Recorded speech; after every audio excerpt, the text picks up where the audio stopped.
Boa tarde, pessoal. Prazer estar aqui com vocês. Hoje a gente vai falar um pouquinho sobre DeFi. Estrutura do nosso papo aqui, a gente tentar compartilhar com vocês um pouco sobre os desafios, principais problemas que a gente tem enfrentado e vamos enfrentar. O que a gente tem feito no presente, o que a gente tem de novidade sobre DeFi, nesse mercado que para nós parece recente, mas já acontece há bastante tempo. E o que vem de inovação, o que a gente pode esperar do futuro.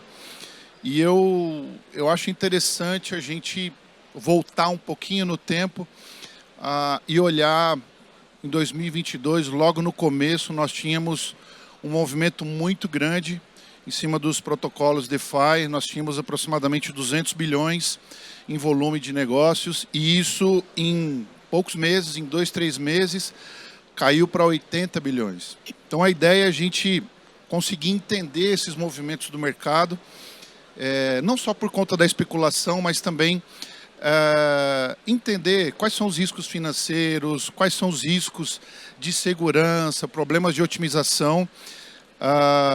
Mas vamos começar falando de problema. Bom, obrigado pela abertura aí, Rodrigo. Obrigado a todos aqui que estão participando. Esse é um tema super importante. Eu acho que a base de tudo isso, se a gente fizer um adendo um pouquinho mais da questão do mercado, né, hoje a gente tem aí um ecossistema de criptomoedas, né? Então, quando você olha para esse cenário, você tem todo um ambiente de blockchain por trás. E com isso, você tem várias nuances relacionadas à questão de segurança. Existe uma preocupação muito grande relacionada a um modelo de governança e um modelo de segurança no modelo de validação entre os nós da própria rede, né? O blockchain, basicamente, ele é dividido em 3 cenários, né? Você tem um ambiente totalmente descentralizado, que é um ambiente público.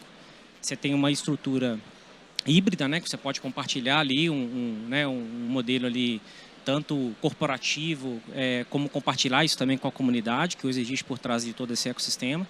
Mas tem também o modelo privado, que eu acho que nesse modelo, né, que a gente vai caminhar para a questão do Drex ainda esse ano, e do adendo do DeFi, que a gente tem hoje vários órgãos aí, e instituições financeiras que estão aplicando isso no cenário, ele traz para a gente alguns problemas de riscos super importantes. O DeFi, por exemplo, nada mais é do que você ter contratos inteligentes, mas que por trás são programas computacionais. E por trás você precisa de uma programabilidade em cima disso. Então, as questões relacionadas a DevSecOps, dentro da infraestrutura corporativa dos clientes, você tem um consumo muito alto sobre APIs, então são fatores super importantes. Mas olhando mais para esse ambiente de DeFi, Marcos, a gente sabe que tem vários pontos de segurança relacionados nesse ecossistema. Na sua visão, como você enxerga esse cenário? Bom, eu acho que assim, a gente está acostumado a lidar sempre com um sistema financeiro um pouco mais fechado, um pouco mais tradicional, na qual a gente tem uma mão forte de regulador, uma mão forte ali de evolução e uma cadência bem programada, bem organizada de como a gente evolui, tudo aquilo que a gente tem que fazer de controles, tudo aquilo que a gente define de padrão. Quando a gente olha para uma arquitetura como a proposta do DeFi, né, como a proposta do blockchain, como até o próprio Open Finance vem, é super importante a gente ter um conceito na qual a gente trabalha numa perspectiva de como a gente vai fazer a governança disso e como os participantes desse ecossistema eles conseguem interagir entre eles para que isso garanta uma segurança, mas também respeite aquilo que é interoperabilidade. Porque, assim, até um fato, não é nem interessante, né? É fato. Se você tem um elo fraco dentro de um sistema descentralizado, como é a proposta, isso, por mais que você, uma entidade única, tenha todos os seus mecanismos de controle, tenha toda a sua governança sobre o seu processo, tenha tudo aquilo que você faz de melhor, de mais qualificado tecnologicamente, mas um elo fraco, se você tiver um parceiro ali, um player integrando esse ecossistema na qual ele é vulnerável, a qual ele expõe o ecossistema, todo o ecossistema acaba sendo comprometido. Por quê? Por final, a confiança do cliente acaba deteriorando, e por você, por consequência, vai sofrer as consequências também. Então, eu diria que, assim, inicialmente, não é nenhum aspecto muito técnico, mas, assim, a gente tem que ter princípios de colaboração entre as entidades para que a gente desenvolva protocolos, mecanismos, padrões, na qual a gente consiga evoluir, aprimorar, ter uma cadência respeitando ali para a gente manter tudo funcionando. Agora, se a gente converte para o técnico, obviamente que a gente vai ali dentro do desenvolver aplicações ali, smart contracts, que são realmente seguros, que tem ali uma gestão de vulnerabilidade aprimorada, e a gente faça ali muito uso, muita evolução naquilo que a gente tem de consumo de microserviços. Tudo isso aqui é o que a gente tem ali de respeitar e olhar, observar tecnicamente para evoluir. Eu acho ainda a gente tem um aspecto interessante, Marcos e Rubens, que é a evolução da cibersegurança em relação a como o DeFi vai se desdobrar dentro das instituições financeiras. Então, se a gente fosse classificar hoje os nossos desafios, a gente vai falar muito de problemas de programação, os cyberataques mais sofisticados, a questão de dependência de código, principalmente de terceiros, como você mencionou, e uma questão muito forte relacionada à liquidez, né? Depois a gente fala um pouquinho, e tem um componente bem interessante, a gente fala no final, que é o Quantum Computing, né? O quanto isso vai afetar nas cadeias de blockchain, enfim, quanto isso afeta no modelo de finanças descentralizadas que a gente vai ver mais à frente. Aproveitando que a gente falou de problemas, Marcos, o que a gente pode adotar de prática hoje, pensando no modelo descentralizado, o que não só na parte de governança, mas padrões que o mercado traz para a gente. CSMA, por exemplo, seria um caminho para a gente começar a entender e endereçar essas questões de DeFi? Eu acredito que sim, tá, Rodrigo? Porque, assim, a partir do momento que você tem uma infraestrutura descentralizada, como a proposta, a gente já começa a ter um desapego maior naquilo que a gente tinha como uma arquitetura tradicional, naquilo que a gente tinha como checkpoints, pontos de estrangulamentos, né? Igual a gente tinha toda aquela base de controles tradicionais, porque a gente tinha um perímetro muito forte. A partir do momento que a gente passa a ter inúmeros players, inúmeros pontos de conexão, pontos de interação, a superfície de ataque, a superfície a qual a gente está expondo ali as entidades, ela começa a se tornar um pouquinho mais complicada de ser gerenciada, de ser manipulada. Então é importante que a gente também aproveite esse conceito de mesh, né, que tanto se fala em dados, tanto se fala aqui também para a própria arquitetura, né, de DeFi, a gente traga isso também para dentro dos controles de cybersecurity, justamente para que a gente possa ter, em vez de silos de controles, a gente olhe todo aquele portfólio de cybersecurity como um framework integrado e como eu faço a entrega para a entidade de uma maneira a compor um portfólio. Então, não existe mais o comportamento de uma vulnerabilidade e estar dentro de um reporte de vulnerabilidade dentro de uma ferramenta única. Não, o que eu quero saber é porque, assim, a vulnerabilidade, gente, vamos combinar, ela vai existir em algum momento. A gente tem muito aquilo que a gente consegue fazer de esteira, falando de CI/CD, DevSecOps, mas em algum momento aquela vulnerabilidade vai surgir. É normal isso. O importante é qual o tempo que a gente reage àquela vulnerabilidade presente. Então, é o meu tempo de resposta que começa a contar aqui. E o tempo de resposta, eu preciso de ajuda para priorizar. Para priorizar, eu preciso que os controles eles interajam entre si, justamente porque assim, eu quero atacar justamente a vulnerabilidade na qual não tem um controle, porque tem um fator maior de risco. Para fazer isso, é somente fazer a integração ali entre controles, entre programas, entre visibilidades, entre ferramentas, para que a gente, em vez de apontar uma vulnerabilidade, não, eu quero apontar risco. Falando de risco, eu sei exatamente o que eu devo priorizar ali. Então, assim, essa integração, essa adaptabilidade de controle, essa resiliência que eu posso ter dentro do ambiente, conta muito. É um bom ponto. Trazendo um pouquinho mais para esse conceito de Cybersecurity Mesh, existe um desafio muito grande, até que tecnológico, porque você precisa conectar todas as cadeias de segurança, basicamente, né, para que elas trabalhem de uma maneira que tenha uma interoperabilidade entre todas elas, né, que é justamente para você tratar essa questão das vulnerabilidades. Mas olhando para o ambiente de DeFi, ele é um pouco mais descentralizado. Então, você tem que levar esse modelo, né, de gestão de risco no modelo mais amplo, porque as aplicações e principalmente os riscos eles acabam sendo muito mais complexos justamente nesse cenário. Então, os modelos tradicionais de segurança, baseados no modelo de CSMA, eles vão ajudar bastante, mas o principal elo que a gente enxerga em cima desse cenário, pensando principalmente em contrato inteligente, principalmente nesse cenário de tokenização, é que a criptografia ela deixa de ser um papel somente de confidencialidade, integridade, dentre outros. Mas ela vai fazer parte de um componente super importante do produto, né? Ou seja, e em cima de tudo isso, você conseguir conectar o CSMA, mas trazer uma visão onde você tem uma visibilidade unificada de risco, ela seja muito mais importante. Você consegue conectar isso com as áreas de negócio e a linha de produtos acaba não enxergando segurança como um ofensor, mas que ela vai fazer parte de todo um processo do ecossistema para fazer a nova construção desses produtos pensando em DeFi. Como você enxerga isso?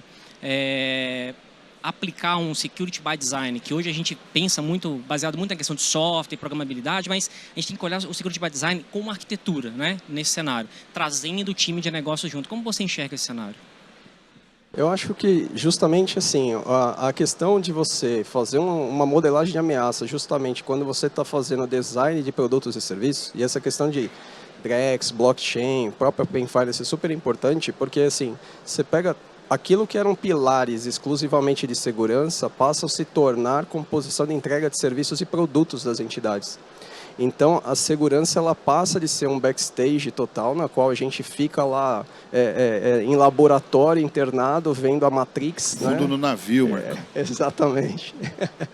E a gente passa a discutir justamente com o negócio como fazer uma melhor entrega. Porque, assim, a hora que a gente sobe o nível, a gente consegue, inclusive, aproveitar esse tipo de design e fazer aplicações que elas sejam mais fortes. Fazendo mais fortes, é menos pesos em controles que eu posso ter, porém, eu tenho um enriquecimento de informação muito maior quando eu faço a integração com a aplicação.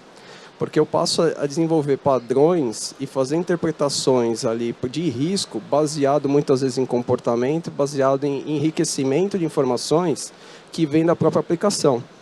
Então, pega, por exemplo, e isso é importante para o cliente, inclusive, porque assim, o cliente tem que ter um apetite de usar a segurança também. Ela não deve ser algo como um step adicional, na qual o cliente vê como mais um processo burocrático, na qual ele deve executar para executar o dia a dia dele. Tem que ser algo mais tranquilo, mais sutil dele usar, mais transparente. E é importante que a gente vá para dentro justamente do negócio, porque pega, por exemplo, um Open Finance como exemplo, né? O cliente muitas vezes acaba não sabendo disso, mas assim, quando ele executa um processo de multifactor authentication, na qual eleva o nível de assurance ali do processo de autenticação antes de dar o bearer token lá para poder fazer a chamada, para fazer todo o redirect ali dentro do que vai acontecer dentro do Open Finance, existe ali uma confiança maior na transação da API que vai para outra ponta. Porque isso passou a ser informado dentro da API, ou seja, o enriquecimento de informação que vai dentro desse uso de microserviço, que vai me dar uma garantia maior em cyber e vai ajudar até um processo de transacional, um processo de prevenção à fraude. Levando um pouco mais à prática, né, eu acho que a gente tem um desafio, nós já temos padrões, né, então, para quem tiver curiosidade, o ASP Top 10 já existe, né, quem quiser consultar vai ter lá bugs aritméticos, MEV, tem, enfim, um infinito de bugs e problemas de segurança, mas a gente começa a ter um padrão de verificação em cima dos protocolos DeFi, principalmente nos contratos inteligentes. Então, acho que a gente precisa de um selo, né, para colocar esse selo em prática, né? Então, SCSVS, né, Smart Contract Security Verification Standard, acho que isso vai se tornar uma prática. Então, entra no ciclo de SDLC, é importante a gente passar por todos os pontos do SDLC e traduzindo essas práticas dentro do modelo de negócios que o Marcos acabou de explicar muito bem. Mas, Marcos, aproveitando, você citou Open Finance, Drex, enfim, a gente sabe que você participou fortemente do fórum para discutir Open Finance, e você conseguiu absorver bastante ali do modelo de negócio da instituição financeira. Não é novidade, né? Você está lá todo dia. Mas o que você consegue compartilhar com a gente, experiência, para a gente enfrentar esse cara DeFi no dia a dia? Ali foi um ótimo exercício de como a gente consegue fazer um ecossistema seguro, a gente pode falar hoje tranquilamente, assim, óbvio que em alguns momentos a gente sempre é desafiado por um momento ou outro, mas a gente conseguiu estabelecer um padrão, estabelecer uma plataforma segura hoje dentro do Brasil. O Brasil, acho que talvez hoje possa ser utilizado inclusive para benchmark de outros países que vão desenvolver seu próprio mecanismo Open Finance, Open Insurance e tudo mais que vier. E ali foi uma dinâmica interessante, porque assim, eram diferentes entidades, diferentes pessoas, diferentes expertises, realidades diferentes. Obviamente, tem padrões de entidade com níveis de investimento diferentes, mas todos ali, uma coisa foi bem interessante, porque assim, você aprendeu, você teve muita troca, muita discussão. Não foi fácil, porque teve virada de noite, né? Era dupla jornada, trabalhar dentro do banco, trabalhar dentro da entidade e você trabalhar também ali dentro de um fórum como esse, mas é muito enriquecedor porque foi um momento de você aprender novos padrões, novos mecanismos ali que talvez não era de uso comum e a gente pôde aplicar tudo aquilo. E ali até em alguns momentos a discussão era muito interessante porque quando eu falo, por exemplo, de tudo aquilo de integrar, estar com o X, cara, foi sensacional, porque muitas vezes a gente brincava dentro desses fóruns que o X tinha uma missão. Ele tinha um alvo. Eu quero a experiência do cliente desta maneira. E a gente, como segurança, eles traziam aquela demanda para a gente e falavam assim, agora a gente precisa que vocês viabilizem. Algumas vezes, claro, a gente tinha que retornar para ele, olha, infelizmente o seu sonho está grande demais, não condiz ainda com a realidade.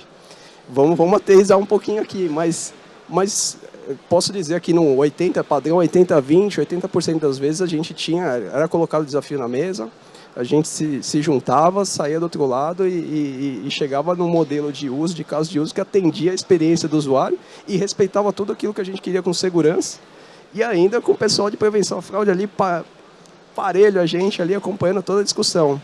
Então, isso foi extremamente enriquecedor, assim, foi um momento assim, bem bacana ali e prova que, assim, quando bem organizado, colaborativamente, né, muitas vezes você não está ali para defender a instituição exatamente, mas você está ali para olhar para o ecossistema como um todo, para o bem do ecossistema. A prova ali do Open Finance hoje, que a gente, depois de toda aquela discussão, a gente conseguiu encontrar maneiras ali de fazer um delivery ali muito acima do satisfatório, eu diria. Ah, legal. E essa experiência sua, eu acho que ela vai ser super enriquecedora, porque existem várias coisas, né, que foram levantadas dentro desse trabalho, que podem ser compartilhadas e podem agregar nesse novo cenário, principalmente quando a gente estiver construindo um ambiente mais no modelo de DeFi, agora com Drex e tudo mais. A gente sabe que existem algumas vulnerabilidades que elas são um pouco mais complexas. Algumas delas, hoje em dia, são muito voltadas muito à cadeia de usuário. Então, é muito comum que você tenha ali ataques direcionados como skimmer, phishing, dentre outros, na verdade, que tem como principal valor ali você manipular o processo de transação que está sendo teoricamente executado, né?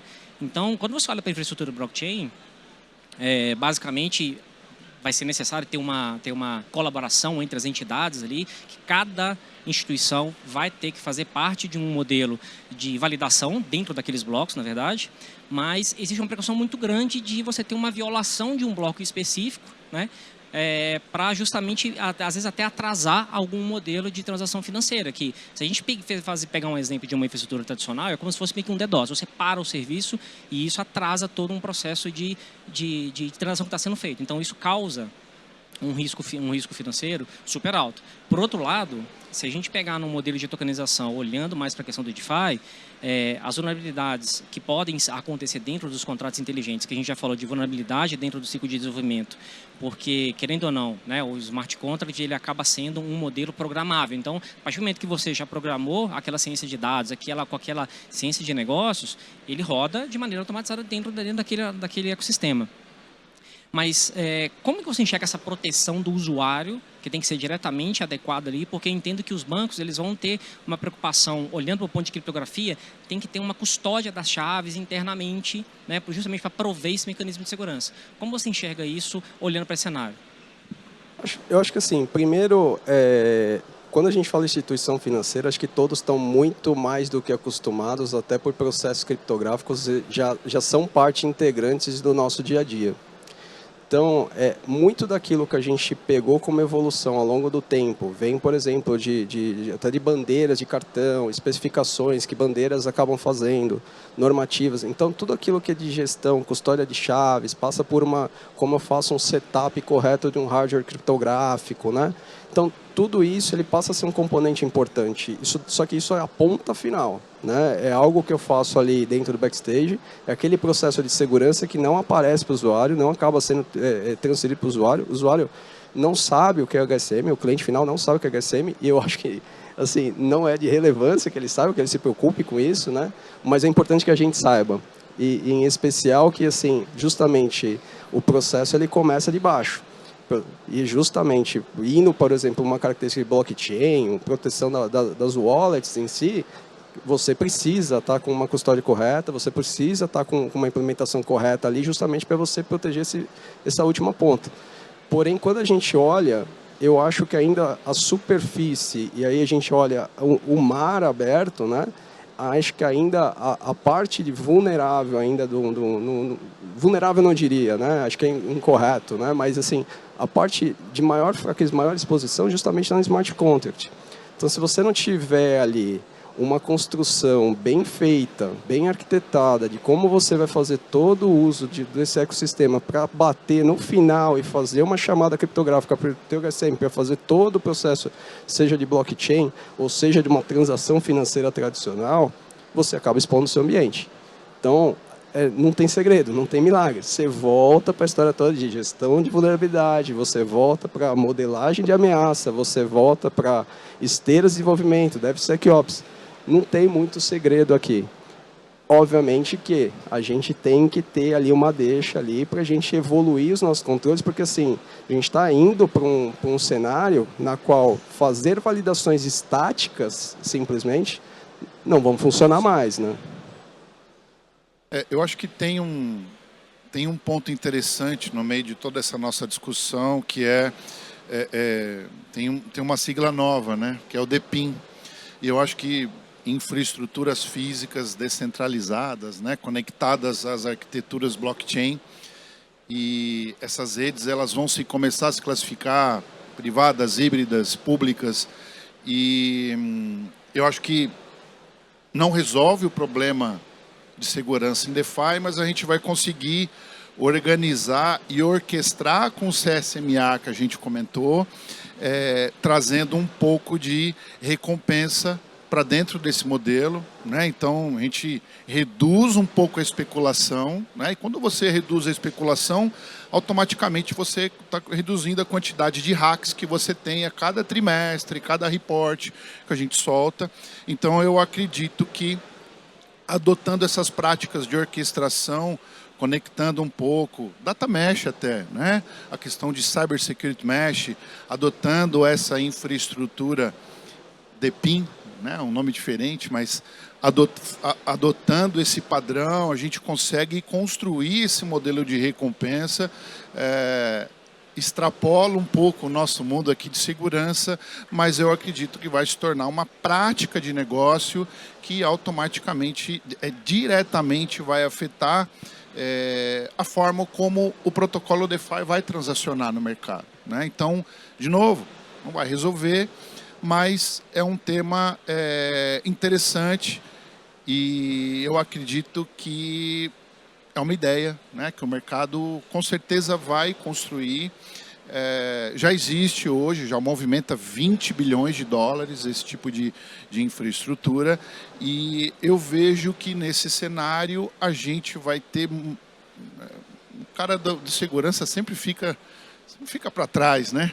Mas agora eu vejo que a gente começa a protagonizar um pouco, mas o cara do negócio olhando a gente deixa de ser míope, né, num bom sentido da palavra, e ele passa a colaborar mais com as regras de negócio. De novo, a gente precisa de padrões, né? A gente precisa de padrões para que o nosso modelo de governança, de segurança, o qualitativo, se adapte rápido a esse tipo de coisa. Senão a gente tem o problema de 2022 e a gente não consegue mitigar isso. juntando um pouco tudo isso, Marcos, Drex, DeFi, Open Finance,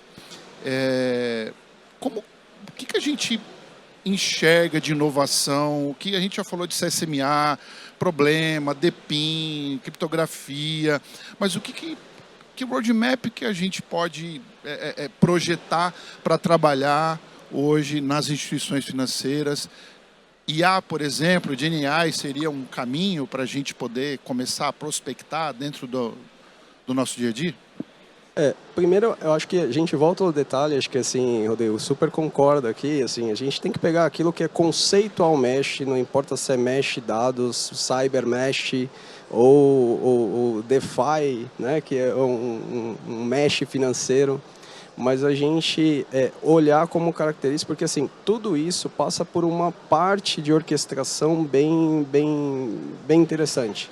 Então, quando a gente olha para um portfólio de cybersecurity, a gente olha isso como uma entrega conjunta e integrada, a gente passa por um painel de orquestração na qual a gente passa a entender como trabalhar com mesh de uma maneira melhor, né?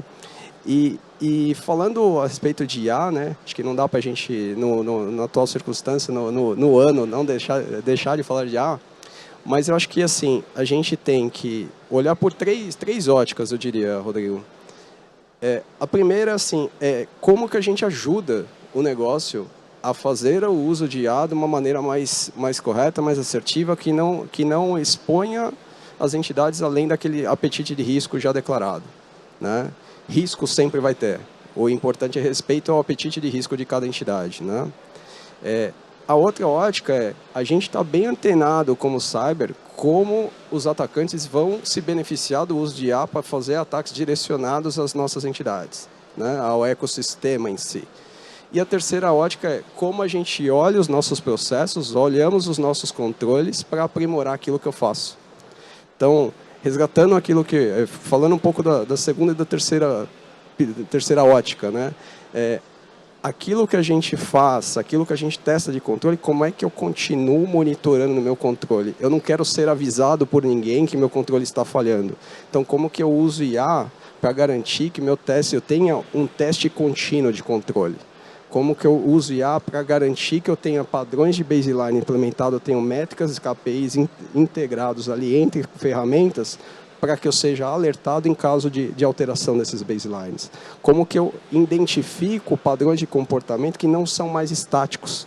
Por quê? Porque assim como a gente implementa controles de maneira diferente, os atacantes eles se adaptam também aos nossos controles. Então não tem mais como eu pegar um ataque direcionado que ele é conduzido sempre da mesma maneira.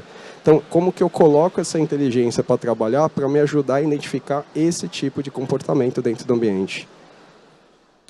E em um ponto importante, puxando um pouquinho o gancho, a gente vai viver agora a nova era, que é o GenAI, né, e pensando em cibersegurança. Então, a gente sabe que tem vários benefícios em segurança na AI hoje, que já ajuda muito nesse ponto que você mesmo comentou. Se a gente pega, por exemplo, vamos fazer uma análise de segurança de APIs, por exemplo, a gente hoje já consegue concentrar ali, medir um modelo de comportamento para tangibilizar o risco para a gente naturalmente determinar uma ação. Mas o GenAI ele vai trazer benefícios que eles vão além disso. Então, você vai conseguir identificar os padrões de negócio, os padrões de usuário, os padrões de como as equipes de segurança vão conseguir tratar a questão da resposta a incidente para poder massificar esse uso de segurança em cima desse cenário. Então, acho que isso vai mudar de uma maneira muito disrupta o mercado que nós temos aí pensando na questão de segurança, principalmente se a gente conectar isso com um ambiente de cybersecurity mesh, que é aquela interoperabilidade que a gente tem dos ambientes, né? Lembrando, né? Acho que a gente sai do cenário tradicional, o Marcão falou bem, front-end, back-end, barramento, seja microserviço, o que for, e a gente vai para um ambiente que ainda vai ter front-end, vai ter interface com o cliente, mas vai ter uma camada de API falando com blockchain direto, né? Então, essa prática que o Rubens comentou, eu acho que ela vai evoluir muito, relativamente nova para a gente, a segurança em APIs, a privacidade, os modelos preditivos e a aplicação da IA nisso tudo. Mas se deixar, a gente fica aqui o resto da tarde falando, né? Porque o tema ele é muito amplo. A gente continua esse papo no stand da Logicalis, DeFi, IA, blockchain, contrato inteligente. Quem tiver curiosidade, convido todos vocês. O Marcos vai estar com a gente, eu e o Rubens. Prazer estar aqui com vocês. Muito obrigado. Obrigado, pessoal.